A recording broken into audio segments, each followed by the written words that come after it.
This is the calling on everyone who follows God, on everyone who has said yes to the call of Jesus Christ to come follow me, come be my disciples, I'll make you fishers of men.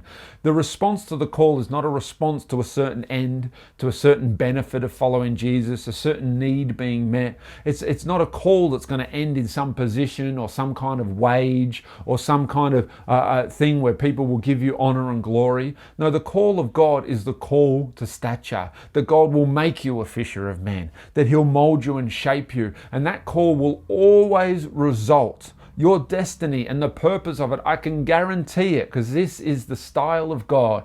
It will always result in you being used to bless others. Welcome to the third video in this series. Today we're going to look at, does crisis have a purpose? Yes, it does. It clarifies our calling. So in the first video, we started talking about Joseph and the journey of Joseph. He went through a lot of different crises. He also had a lot of breakthroughs, a lot of successes. The crisis really formed his character and got him ready to be the man that God wanted him to be.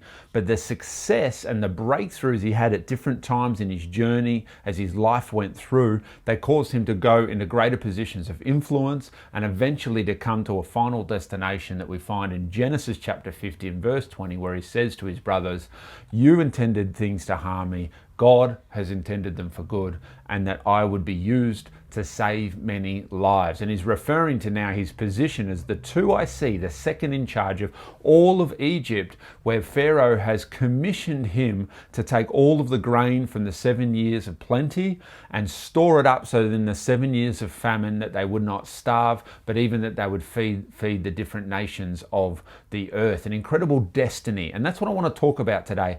Our destiny, our calling, and how does this work? We see that Joseph starts as a young boy, and he's got so much potential and big dreams, but God takes him on an incredible journey and uses the many ups and downs of life, the good and the bad, the mountaintops and the valleys, in order to shape him and to use him at different stages in the journey, but ultimately to use him to bring him to a place of saving many lives, to bring him to a destination where his life has an impact on the lives of others. You know, we can all identify, especially during this coronavirus time that we're in right now in 2020, in the crisis, having a purpose in bringing clarity. So many people that I've talked to in this time, especially my peers like me and my wife that have young children, one of the clarification points in this crisis has been around parenting and our children. We've been locked down and stuck at home so much that we've been with our children, with our spouses more than ever before, and it's reminded us of the importance of giving time to these incredibly valuable people in our lives, and that children especially, they need time and they need focus. They need our focused attention. And one of the great callings of a parent, of any person that's married or in an intimate relationship, is to sow a lot of high quality time into that relationship. The crisis of coronavirus has forced us to focus on that, forced us to focus on our children, forced us to be at home, in our homes, putting into those that are most important to us. And this is what crisis can do. It really brings about focus, and it really gets rid of distraction. One of our most common problems for the modern person in living in our Aussie society is busyness, or what I would probably say more accurately, the perception that we're busy. You know, often we ask each other, "Hey, you're busy?" "Oh yeah, so busy." "How's life going?" "Oh yeah, you know, busy at work, busy at home." We love to talk about how busy we are. Yet we all go on holidays and we all watch DVDs and we all subscribe to Netflix. So we're not as busy maybe as we think we are. We're not really busy, but our lives are full, but we still have the freedom.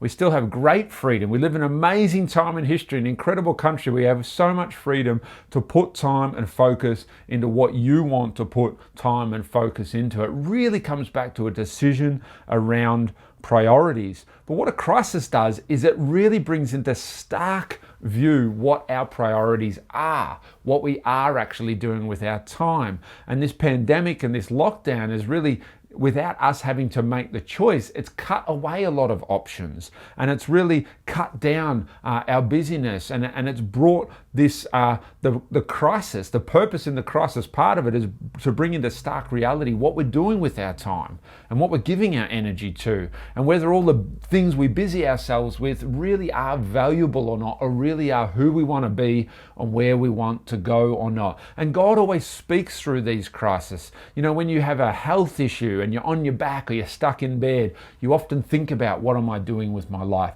When you go through a personal issue or a work issue or an interpersonal relational issue, you often say to yourself, hey, am I approaching life to better? Am I putting time into things that are fruitful or fruitless? Am I giving my energy and my life and my blood, sweat and tears to things that are making a difference and have meaning in this world? Or now that I'm sick and stuck at home, or now that I've lost my job, or now that friendship has fallen over, was that the right place to put those blood, sweat and tears? The crisis often helps to clarify where we're putting our energy and ultimately to clarify the path of destiny that we are on. The big thing that we all struggle with is the difference between, I want to talk about this for a moment, the difference between focus and focusing on what's important and valuable, goals, objectives, what God has called us to, and the whirlwind of life. And we all struggle with this. You see, the whirlwind of life, it constantly is there trying to suck us into a whirlwind. Constantly. And look, the whirlwind's not all bad. It's full of things like responsibilities, like paying bills, like work, like our children. It's the urgent things that are often crisis orientated, but they're always nagging in us. They're drawing our time, our mental energy, our thoughts, that they're dominating our calendar, they're dominating our conversations. And that's the whirlwind of life that we all deal with. But in order to really be effective in your life, Christian or not, to be effective, you need to be able to focus. And God is a God of great focus. And God doesn't harm us with crisis and trial in order to hurt us. No, He uses the natural crisis and trials of life in order to bring about focus. Focus, the key to focus is that we concentrate, therefore we eliminate. That's really the key to focus. If you want to nail this technique, you have to concentrate. It's like a student that needs to complete an assignment. They will never complete that assignment without concentrating on the assignment, but concentration requires elimination. I can't watch TV. I can't go out tonight. I've got to eliminate the distractions so that I can concentrate on what's important, and that's completing this assignment. Now take this to a bigger scale about our life, our destiny, our calling. You're talking every minute of every day, your energy, your skills, your passions, the prophecies God's put over your life. The only way that those things are going to be meaningful or outwork in a way that's destiny and that's God's will and purpose for your life is if you give it focus. But focus requires concentration, and concentration naturally leads to elimination. What needs to be eliminated in our life? What needs to be dealt with in our life? What is the whirlwind that's sucking us in and taking 100% of our time, our energy, and our effort, our blood, sweat, and tears? And where do we need to separate from that so that we can focus on what God has called us to? The focus is going to require an elimination. And what has been fascinating with the coronavirus is that we've been forced to eliminate many things. And many of us have woken up going, wow, I was given a lot of money, a lot of time, a lot of thinking and processing to a lot of things that I don't need. And now that they're eliminated, I feel freer. My life is simpler. I'm spending more time with God, more time with my family, and I'm focused on better things. I've read so many books during this forced lockdown time, and that is where I want to focus my energy. But to read a book, I've got to eliminate unnecessary things like TV. I've got to eliminate just pottering around the house doing nothing. I've got to eliminate things that are going to make my schedule unnecessarily busy so that I have time to read, so that I have time to sit down and to focus on learning things that I want to know and that I want to understand.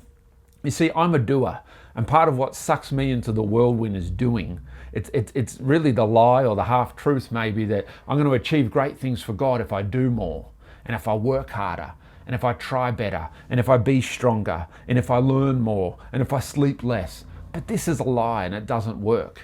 filling my life with busyness and a whirlwind of busyness and just having to be stronger and tougher and get through is not going to result in more objectives being realized, more goals being achieved, and ultimately God's will being done in my life. No, focus is what's going to do the trick. The great leadership technique of focusing your energy on one or two things, of becoming an expert in one or two things that God has called you to. Right? This is difficult for me because I want to do everything, and I derive a lot of meaning from being productive. But this isn't what God has called us to. Many people get sucked into this kind of doing whirlwind, but some people get sucked into the whirlwind of being the victim and being ill-disciplined and not doing anything and just waiting for someone else to help them. Maybe that's your whirlwind. You've got to be careful of that. You just get sucked into ill-discipline, laziness. You get sucked into just waiting for something to happen, blaming everyone else who isn't giving you the opportunity. And this can be a melancholy type whirlwind of self-pity and self-loathing and unable to get up and do something for ourselves. This is not the whirlwind that we want to be in either. And we don't want to be in the whirlwind that means we're tossed to and fro. I see this a lot of time. When people aren't focused on what God has called them to, they tend to be focused on others' opinions. Now that could be the opinion of a leader, a valued opinion of a parent, of a peer, of a spouse. Everyone will have an opinion on your life if you ask them. But what tends to happen is as we get these opinions, we get tossed this way, and then we get an opinion here, we get tossed that way, and we go back and forth, and the whirlwind we can become like a reed blowing in the wind with everyone's opinions. And then we get an idea and we run with that for a week, but then that idea runs out. And then we get an inspiration and we read some book and we're going to be something because we're so inspired, but then that has no energy to it either. Don't get sucked into the whirlwind of overly aspirational dreams that have no anchor, trying to impress people that really at the end of the day aren't responsible for our lives. You're responsible for your life, and before God you're responsible for focusing on what He's called you to. The whirlwind is a constant crisis, but it should not control our calling. In Joseph's life, he started with big dreams, didn't he? At the beginning, I think it's about Genesis chapter 37, we pick up on Joseph and we're introduced to this young man. He's the favorite son out of his 11 brothers. His father loves him the most. He gives him a special technicolored coat, a beautiful, expensive garment to wear. He's having dreams at night of his brothers and even his parents bowing down to him. He knows big things are ahead. Great things are ahead. His calling and his destiny is going to be fantastic. And we all have this sense in God that we're going to do great things for God. But the reality is there's a long way between destiny and between where we are right now. And for Joseph, he had a beautiful coat of many colors, but he didn't have a character that fit the coat of many colors. The coat said a lot on the outside about who he may become and how favored he was, but the character on the inside needed to be developed. And this is the journey that we see in Joseph. And the great benefit of crisis, the great purpose in suffering and pain and trial is the character that is formed on the inside of us. And this is God's style to walk with us through the ups and downs to form something deep on the inside of us. Now, Joseph may be thinking along the way, now I'm a slave. Maybe this is my destiny. My brothers have sold me. Maybe this is what God has called me to. But it doesn't stop there. He becomes the head slave in Potiphar's house. Maybe this is what I'm called to. I'm a slave, but hey, at least I'm the number one slave in Potiphar's household. He could have stopped there. He could have plateaued there. But no, the next crisis brought him to another step and eventually to becoming the second in charge of all of Egypt. It was the ups and the downs that brought him to that position. And Joseph recognizes that it was even God himself who allowed the selling of his brothers to sell him into slavery in order to bring him to Egypt to outwork his calling. The whole way Joseph's character is formed, Joseph is positioned by God through pain and trial into the place that God has got him. Calling is not a position of status, but a formation of our stature. Often we can think of calling as a destination, an end in itself, or a position. For Joseph, it wasn't a slave, a head slave. It wasn't even to be the second in charge of Egypt. No, the calling was really that God had called him to grow and mature and to become a man of great stature. This is the calling on everyone who follows God, on everyone who has said yes to the call of Jesus Christ to come follow me, come be my disciples, I'll make you fishers of men. The response to the call is not a response to a certain end, to a certain benefit of following Jesus, a certain need being met. It's not a call that's going to end in some position or some kind of wage or some kind of thing where people will give you honor and glory. No, the call of God is the call to stature, that God will make you a fisher of men, that he'll mold you and shape you. And that call will always result, your destiny and the purpose of it, I can guarantee it, because this is the style of God. It will always result in you being used to bless others. You being used as a leader to help others. You being positioned as a shepherd to tend to a flock. You being positioned as a parent to raise up the next generation. Your calling will always result in you being the servant of all.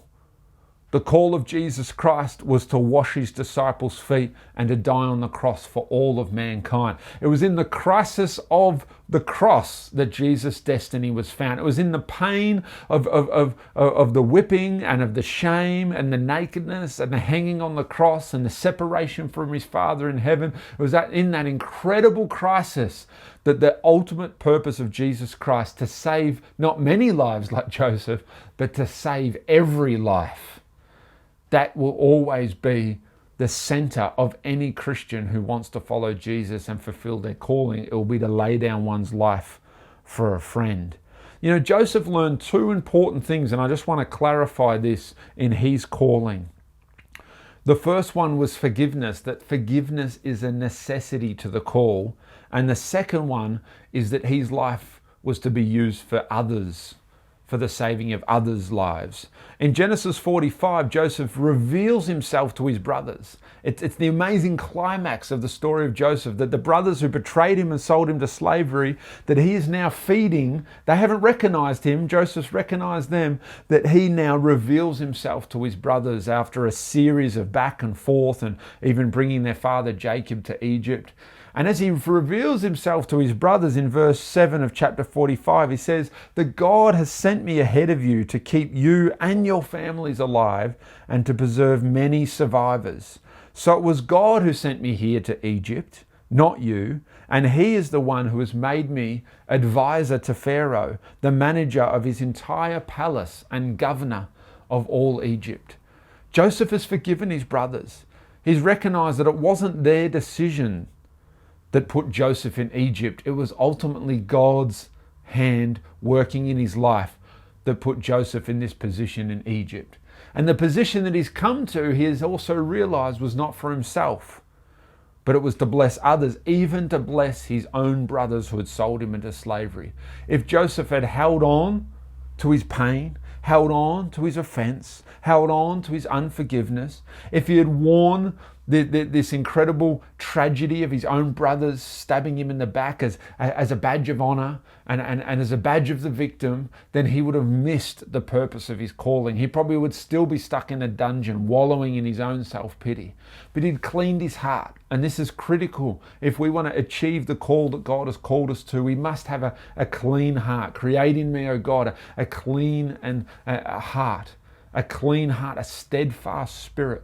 Because with unforgiveness, we violate the call. With unforgiveness, we become a vessel that can only be used in a limited way, because God can't flow through unforgiveness. The Bible is very clear that if you forgive others, then God will forgive you. The forgiveness of God and in his son dying on the cross is tied to the forgiveness of others at the peer level, at the horizontal level. We can't just have forgiveness there and hold hate in our heart here. We can't just have forgiveness there and have hurts and pains and offenses that we carry at this level with our fellow man. And Joseph understood this. It helped clarify his calling, that his heart was clean. And the second thing is the famous scripture we started this series with is Genesis 50 and verse 20. "You intended to harm me, but God intended it all for good." Did you hear that? All. The ups, the downs, the prisons, the everything, forgotten in a dungeon, all of it, God intended it for good. Isn't that great? Isn't that amazing to know that every crisis you go through, every bit of pain and suffering you may endure, God will bring about good. He brought me to this position so that I could save the lives of many. But it wasn't about the position, it was about the stature. Joseph could have come to that position and used it for his own wealth, his own affluence, his own lifestyle. But he didn't, because this is the calling of God. The calling of man to attain position for status, for wealth, for money, for glory.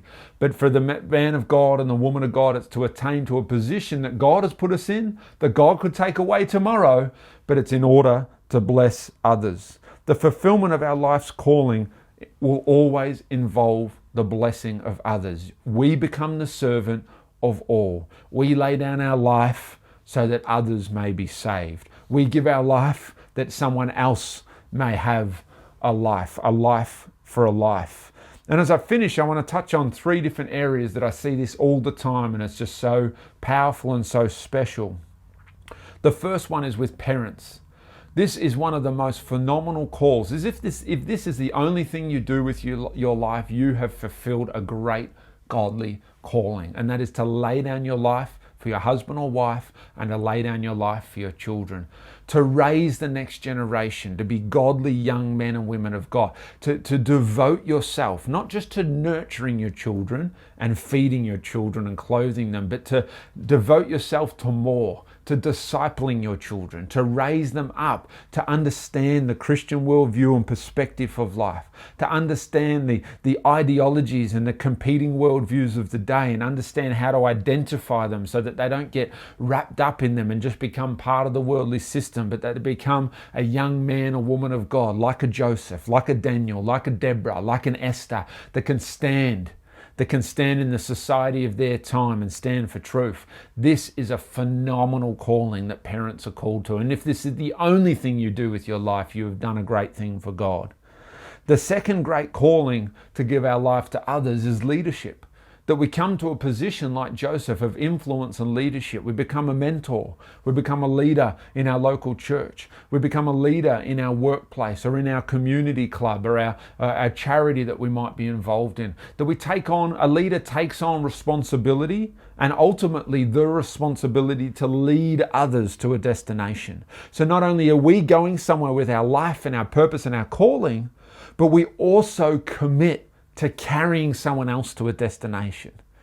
And as a Christian, I believe we all have a call to leadership upon us. The responsibility may be different.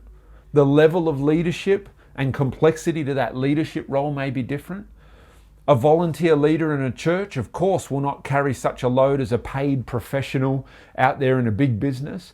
But I believe every Christian is called to leadership because it's the ultimate Christian aim of calling, and that's to take on a burden, and the burden of carrying others as a leader, that we would carry them, that would make their life easier, that we could take them to a destination, and we'd be willing to do more hard work so that other people can have an easier way to get there. The great call of leadership.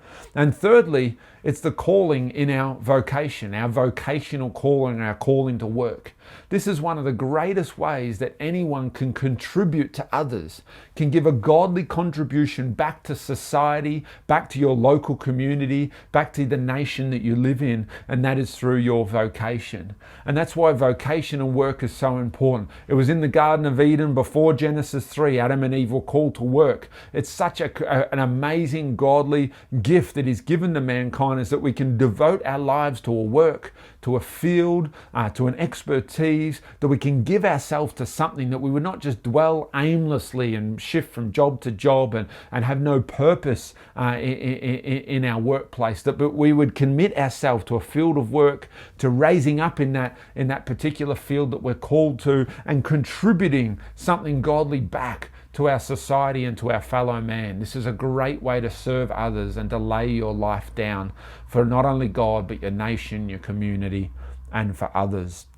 I hope that this whole series has blessed you and has helped you understand that purpose is not an end in itself. It's not God correcting us or God trying to teach us, but crisis is not God trying to hurt us or discipline us or teach us a lesson, but crisis is actually full of purpose.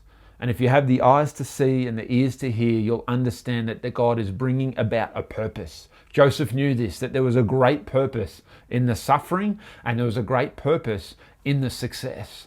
Both have a purpose. Don't get distracted by the success and the breakthrough and the benefits, but don't get distracted in the crisis and the pain and the suffering. God works all things together for good to bring you to a place of calling and destiny. Whether that calling and destiny is out working today or tomorrow or in a year, it doesn't matter. It's always in God's eyes outworking that you would become the great person of stature, formed and shaped, not by your own hands as a self-made man, but formed and shaped by the following of Jesus Christ, by the disciplined lifestyle of following the Son of God, Jesus Christ. That stature that comes on the inside of you would produce the ultimate fruit of laying down your life for others, becoming the servant of all, washing someone else's feet, giving your blood, sweat and tears, focusing on something that is going to raise up the next generation, benefit your fellow man, and carry people to a place that they couldn't have gone to without you. Thanks for watching, everyone. I hope you've enjoyed this series about Joseph looking at crisis and does it have a purpose. Please like, subscribe, share this video, help us get the message out.